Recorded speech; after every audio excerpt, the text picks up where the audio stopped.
Hey guys, ఎలా ఉన్నారు అందరు? ఐ హోప్ అందరు బాగున్నారని అనుకుంటున్నాను. కీన్వా దోశ బ్యాటర్ ఎలా ప్రిపేర్ చేయాలో చూపించబోతున్నాను. First of all 1 cup of quinoa తీసుకో. 3/4 కప్ ఆఫ్ బ్రౌన్ రైస్ తీసుకుంటున్నాను. If you want you can add red rice or else ration rice, మీ ఇష్టం. అది నార్మల్ రైస్ కూడా యాడ్ చేసుకోవచ్చు. నేనైతే ఓన్లీ బ్రౌన్ రైస్ యాడ్ చేస్తున్నాను. ఇది యాడ్ చేయడం వల్ల దోశ అనేది క్రిస్పీగా వస్తుంది. నేను ఎక్కువగా డైట్ ఫాలో అవుతుంటా కాబట్టి బ్రౌన్ రైసే ఇంక్లూడ్ చేస్తాను. నార్మల్ దోశకైనా ఇదే యూస్ చేస్తూ ఉంటాను. సమ్ టైమ్స్ రెడ్ రైస్, ఈసారి మాత్రం బ్రౌన్ రైసే యూస్ చేస్తున్నాను. చాలా మంచిది హెల్త్కి కూడా.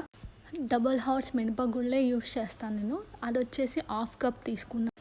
మీరు ఏ మినపగుళ్ళైనా ఏ బ్రాండ్ అయినా తీసుకోవచ్చు, కాకపోతే హాఫే తీసుకోండి. ఈ రేషియో ప్రకారంగా చేస్తే దోశలు అనేది విరిగిపోవు, క్రిస్పీగా కూడా వస్తుంది. బట్ రిమెంబర్, ఏవి తీసుకున్నా మీరు ఒకసారి చాటలో వేసుకొని బాగా చెరుక్కోండి. ఎందుకంటే మనకు తెలియకుండా చాలా పురుగులు ఉంటూ ఉంటాయి కదా, సో చెక్ చేసుకోండి. ఫైనల్గా ఫెనుగ్రీక్ సీడ్స్ యాడ్ చేసి ఎక్కువ వేయకండి, కొంచెం వేయండి, లేదంటే దోశ అనేది చేదుగా వచ్చేస్తుంది. మినపగుళ్ళు, brown rice and fenugreek seeds ఒక దాంట్లో సోక్ చేస్తాను, అండ్ కీన్వా ఇంకొక దాంట్లో సోక్ చేస్తాను. రెండు మిక్స్ చేయట్లేదు, సపరేట్గా సోక్ చేసి పెడతాను. కీన్వా వచ్చేసి నేను 4 టైమ్స్ వాష్ చేస్తాను with the help of strainer. ఎందుకంటే అవి చాలా చిన్నగా ఉంటాయి కదా, చేతికి కూడా దొరకవు సరిగ్గా. So with the help of స్ట్రైనర్తోనే నేను అవి నీట్గా వాష్ చేసి పెడుతున్నాను. ఎన్ని టైమ్స్ వాష్ చేస్తే అంత మంచిది. చాలామంది 1 or 2 టైమ్స్ వాష్ చేసి పెట్టేస్తారు. అలా చేయకండి. మినిమం ఒక 4 టైమ్స్ అంతే. మన హెల్త్ కంటే ఏది ఇంపార్టెంట్ కాదు కదా, దీనికోసం కొంత టైం స్పెండ్ చేయాలి మనం. దట్టు నేను కొంచెం ఓసిడీ టైప్ అనమాట. సో ఇలాంటి విషయాల్లో పర్టికులర్గా ఉంటాను. ఇవన్నీ సోక్ చేసే ముందు బిఫోర్ దట్ మీకు చెప్పాను కదా ఆల్రెడీ, ఒక చాటలో ఆర్ ఎల్స్ ప్లేట్లో, వైట్ ప్లేట్లో ఒకసారి చెరుక్కొని, అంటే నీట్గా చెక్ చేసుకోండి ఏమైనా ఉన్నాయా లేదా అనేది. ఈ దోశని కళ్ళు మూసుకొని ఎవరైనా తినేసేయచ్చు. మంచి హెల్తీ రెసిపీ. డయాబెటీస్ ఇష్యూస్ ఉన్న వాళ్ళు అండ్ వెయిట్ లాస్ అవ్వాలనుకున్న వాళ్ళు ఇది డైట్లో ఇంక్లూడ్ చేసుకోండి. చాలామంది కీన్వాతో రైస్ ప్రిపేర్ చేస్తారు, రోటీస్ ప్రిపేర్ చేస్తారు, అండ్ ఈవెన్ ఉప్మా ఆల్సో. నేనైతే ఈ 3 ఏవి చేయను, ఓన్లీ దోశ మాత్రమే చేస్తాను. వై? బికాస్ దాంట్లో మనం పల్లీ చట్నీ వేసుకొని తింటాం కాబట్టి పెద్దగా అనిపించదు. కాకపోతే ఈ దోశ మన నార్మల్ తినే దోశ లాగానే ఉంటుంది టేస్ట్, పెసరట్టు లాగా అండ్ వేరే దోశ రెసిపీస్ లాగా ఉండదు. మీరు ఒకసారి ట్రై చేయండి, ఖచ్చితంగా చాలా బాగుందని అంటారు. చిన్న పిల్లలైతే మరీ ఇష్టంగా తింటారు, అడిగి మరీ చేయించుకుంటారు. ఈవెన్ మీ హస్బెండ్స్ అయినా, మీ ఇన్లాస్ అయినా, ఫాదర్స్ అయినా, ఎవరైనా కానీ అంత టేస్టీగా ఉంటుంది. ఫస్ట్ టైం ట్రై చేసేటప్పుడు నేను భయపడుకుంటూ ట్రై చేశాను ఇది, కానీ నేను 3 టైమ్స్ చేశాను ఇప్పటికీ టిల్ నౌ. ఇంట్లో 4 మెంబర్స్ హ్యాపీగా తిన్నాము, బాగా నచ్చింది. అండ్ నెక్స్ట్ వచ్చేసి మిగతావి వాష్ చేసేస్తున్నాను. ఇవి కూడా 3 to 4 టైమ్స్ అలా వాష్ చేయండి.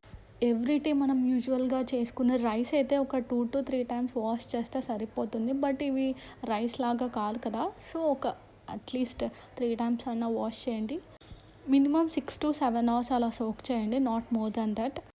అండ్ 6-7 అవర్స్ తర్వాత నేను ఇంకా బ్యాటర్ ప్రిపేర్ చేస్తున్నాను. నైట్ ఆఫ్టర్నూన్ సోక్ చేశాను అండ్ నైట్ ప్రిపేర్ చేసేస్తున్నాను. చాలామంది ఏం చేస్తారంటే ఆ సోక్ చేసిన వాటర్తోనే ఆ బ్యాటర్ని ప్రిపేర్ చేస్తారు. అలా అస్సలు చేయకండి.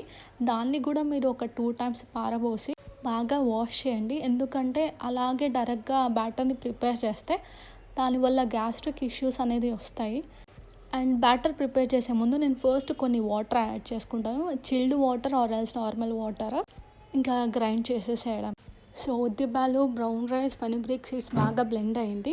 మీరు మరీ ఎక్కువగా వాటర్ యాడ్ చేయకండి, కన్సిస్టెన్సీ ఇలాగే ఉంటే సరిపోతుంది, మరీ థిక్గా కూడా ఉండకూడదు.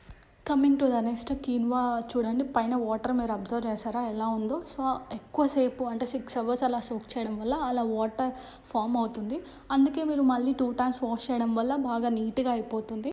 అండ్ ఫర్మెంటేషన్కి మీరు ఎక్కువగా వేడిగా ఉన్న ప్లేసెస్లో పెట్టకండి, త్వరగా పుల్లగా అయిపోతుంది అనమాట. సో చల్లగా అంటే గాలి తగిలే ప్లేసెస్లోనే పెట్టండి.